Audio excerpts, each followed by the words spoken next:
Assalamualaikum Ibu, selamat pagi. Iya Ibu, waalaikumsalam. Dengan Ibu Tiara ya? Iya, dengan Ibu Tiara. Iya Bu, perkenalkan Bu, saya Bidan Yura yang bertugas pada pagi hari ini. Baiklah Bu, sebelumnya kita sudah melakukan pemeriksaan ya tadi. Berdasarkan hasil pemeriksaan tadi, Ibu dalam keadaan baik saja Bu, semuanya normal. Tapi Ibu tadi ada keluhan ya Bu, masih ada rasa nyeri dan perutnya masih mules ya Bu? Iya Bu. Iya, itu penyebab dari keluhan ibu adalah hal yang normal Bu, yang dialami ibu setelah melahirkan. Rasa mulas dan nyeri tersebut diakibatkan dari kontraksi rahim ibu untuk mencegah perdarahan. Tapi nanti keluhan ibu ini akan pulih Bu dengan sendirinya, karena rahim ibu mengalami proses pemulihan. Jadi Bu, untuk meringankan rasa nyeri dan mulas tersebut, Ibu bisa misalnya setiap mau tidur ya Bu, perut Ibu diganjal misalnya boleh dengan handuk. Kemudian Ibu juga bisa mengompres perut Ibu dengan cara botol diisi dengan air hangat ya Bu. Kemudian Ibu bisa mengompresnya pada perut Ibu. Dan juga jangan menunda keinginan untuk buang air kecil ya Bu. Jika Ibu ada keinginan untuk buang air kecil, sesegera Ibu lakukan. Karena jika Ibu menunda, kandung kemih Ibu tersebut bisa penuh Bu, dan bisa menekan rahim Ibu saat berkontraksi. Jadi bisa juga mengakibatkan rasa mual dan nyeri karena kontraksi Ibu terganggu oleh kandung kemih yang penuh. Oh begitu ya Bu ya. Iya. Baik Bu, akan saya coba lakukan ya Bu. Iya Bu. Oh ya Bu, Ibu harus pintar-pintar ya Bu mengatur waktu istirahat dan tidur. Untuk saat ini kan Bu, Ibu baru 6 jam kelahiran ya Bu, dan masih merasakan lelah kan Bu. Ya, lelah sekali Bu. Dan Ibu harus bisa mengatur pola istirahat Ibu. Misalnya Ibu bisa mengatur istirahatnya seperti misalnya saat bayi Ibu tidur, Ibu bisa menggantikan waktu tidur Ibu misal pada saat siang hari. Dan jika bayi Ibu rewel pada malam hari, dan juga misalnya bayi Ibu rewel, bisa jadi digantikan oleh keluarga untuk mengurus bayi Ibu sementara. Oh iya Bu, baik Bu. Nah, Ibu kan baru 6 jam postpartum nih Bu. Nah, Ibu bisa melakukan gerakan sederhana ya Bu. Misalnya tarik nafas dalam selama 5 menit. Dan juga Ibu bisa duduk bersila, tangan di lutut sambil pejamkan mata. Itu merupakan salah satu dari mobilisasi yang kita namakan Bu. Ini bertujuan supaya tonus otot Ibu, aliran darah Ibu balik lagi Bu, dan dalam keadaan normal. Dan setelah ini jika Ibu sudah bisa berjalan-jalan Bu, jalan-jalan misalnya di sekitaran sini untuk melatih tonus otot Ibu, dan juga bisa aliran darah Ibu dari bagian kaki dan bawah abdomen itu bisa kembali ke normal lagi Bu. Dan juga mobilisasi dini ini juga terbukti bermanfaat Bu untuk mengurangi terjadinya yang kita namakan itu tromboemboli atau darah beku yang bergerak, dan juga bisa mempercepat pemulihan kekuatan Ibu. Oh begitu ya Bu. Iya Bu. Ya, dan juga kita ada yang namanya senam lipas Bu. Senam ini kita lakukan sejak hari pertama Ibu melahirkan. Itu setiap hari sampai ke hari ke-10 Bu. Itu untuk mempercepat pemulihan keadaan Ibu. Nanti kita lakukan senam ya Bu. Oh iya baik Bu. Oh iya Bu, untuk air susu Ibu itu tuh kebutuhan kalorinya selama menyusui Ibu itu Bu seimbang. Misalnya Ibu mengonsumsi nutrisi yang banyak, maka jumlah ASI Ibu juga banyak Bu, sesuai dengan apa yang Ibu konsumsi. Oh jadi harus banyak makan makanan yang bergizi biar biar produksi ASI saya bisa banyak ya Bu ya. Iya Ibu. Oh iya baik Bu. Itu nutrisi yang seperti apa ya Bu? Oh iya, ada misalnya karbohidrat Bu, misalnya mengkonsumsi beras merah, gandum, itu nanti bisa meningkatkan perkembangan otak bayi Ibu. Dan juga ada mengandung lemak, misalnya seperti ikan salmon, sarden, itu ikan tuna Bu. Ada juga protein, itu sangat-sangat bermanfaat Bu bagi Ibu dan juga bagi bayi Ibu. Itu nanti kan proteinnya mengalir melalui air susu Ibu. Ya, itu protein itu contohnya tahu, tempe, kacang-kacangan, ada juga daging, ikan, telur, udang, kepiting, dan lain-lain. Dan juga ada vitamin dan mineral Bu. Misalnya vitamin itu seperti buah-buahan, misalnya jeruk itu mengandung banyak vitamin C ya Bu, itu sangat dianjurkan Bu. Dan juga ada sumber mineral dari daging tadi, dari ikan. Dan juga Bu, saya anjurkan untuk Ibu makan makanan yang merangsang produksi ASI ya Bu, seperti sayuran hijau, contohnya misalnya sayuran katu. Oh iya, baik Bu. Saya suka Bu makannya Bu. Nah iya, alhamdulillah. Dan juga jantung pisang juga Bu, boleh Bu dikonsumsi biar ASInya lancar. Iya Bu Bidan, baik Bu. Oh ya Bu, setelah ini Ibu saya anjurkan untuk buang air kecil ya Ibu. Oh baik Bu, tapi gimana ya Bu ya? Saya masih merasa takut Bu untuk buang air kecil karena kan masih tentang jahitan saya ini Bu. Saya takut nanti jahitan saya ada perdarahan lagi atau gimana. Saya masih takut Bu. Gimana ya Bu ya? Oh iya Bu, jangan takut Bu, karena jahitannya tidak akan robek Bu. Dan juga nanti kalau Ibu belum ada rasa ingin berkemih atau kan buang air kecil, nanti kita merangsangnya dengan mengalirkan air keran di dekat Ibu ya Bu. Dan juga kita bisa mengkompres hangat kandung kemih Ibu.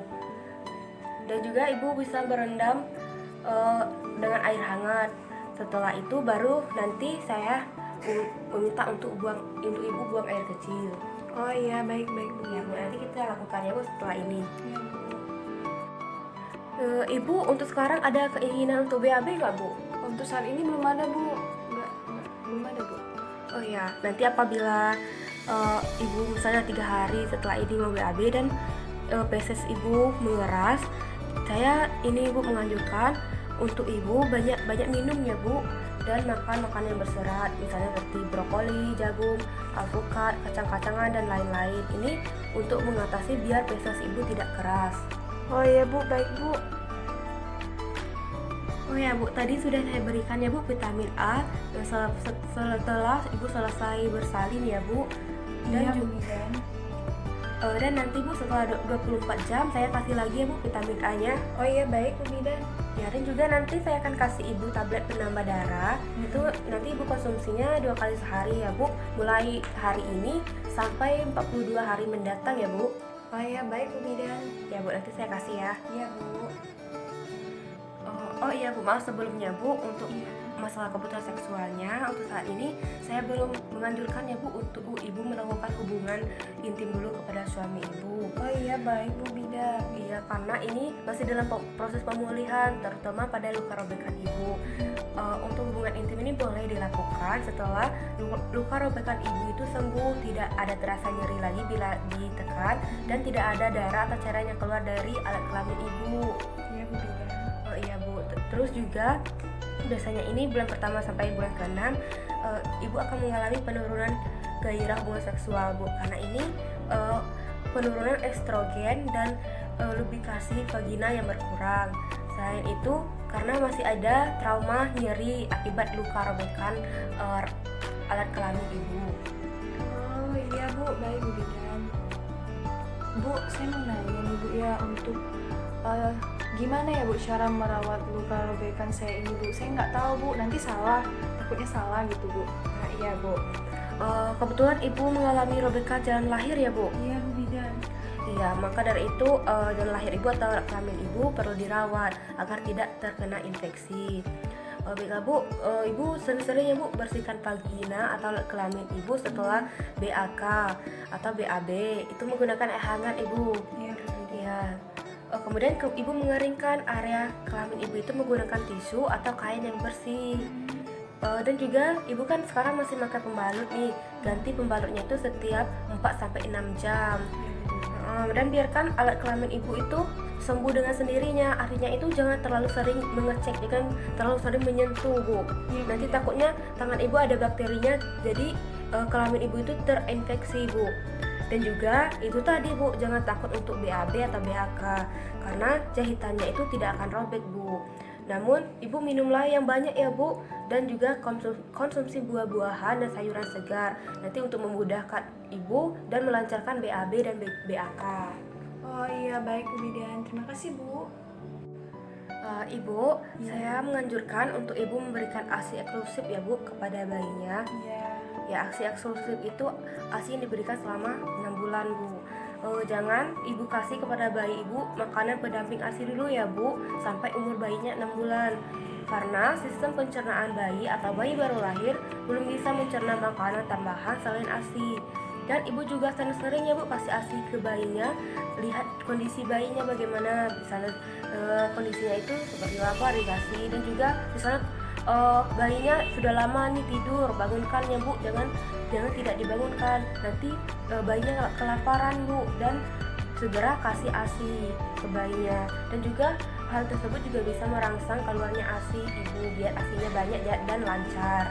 Oh iya baik Bu Bidan, siap Bu. Oh iya bu, nanti ada rencana mau KB bu? Oh iya Bu, ada Bu, pasti Bu. Soalnya kan ini saya mau ngurus dulu lah anaknya sekarang ini. Otomatis saya pasti melakukan KB nantinya Bu. Oh iya bu, saya ada beberapa rekomendasi nih untuk ibu KB. Oh iya Bu. Itu ada, yang pertama itu ada MAL bu, atau MAL. Itu metode aminor laktasi. Itu artinya kontrasepsi yang mengandalkan pemberian ASI secara eksklusif.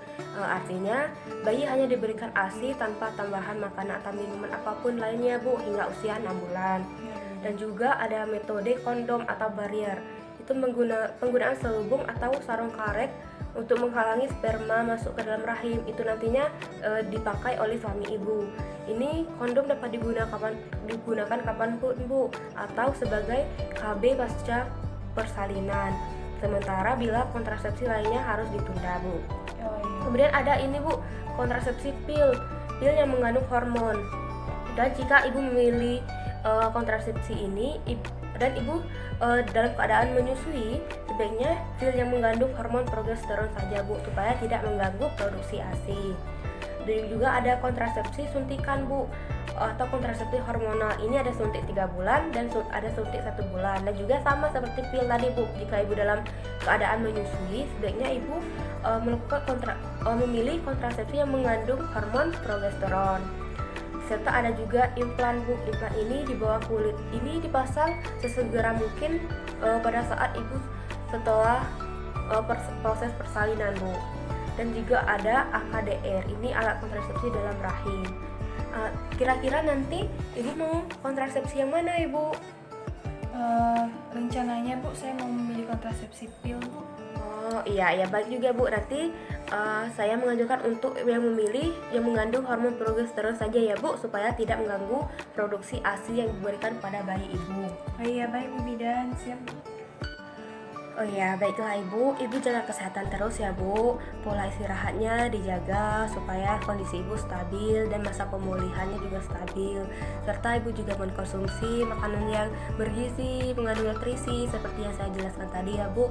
Itu untuk kesehatan ibu dan juga bayi ibu, juga termasuk ke berpengaruh ke air susu ibu, biar air susunya lancar dan banyak. Dan sering-sering melakukan senam, atau saya bilang tadi bu, mobilisasi dini atau gerakan sederhana biar otot-otot ibu bisa cepat pulih.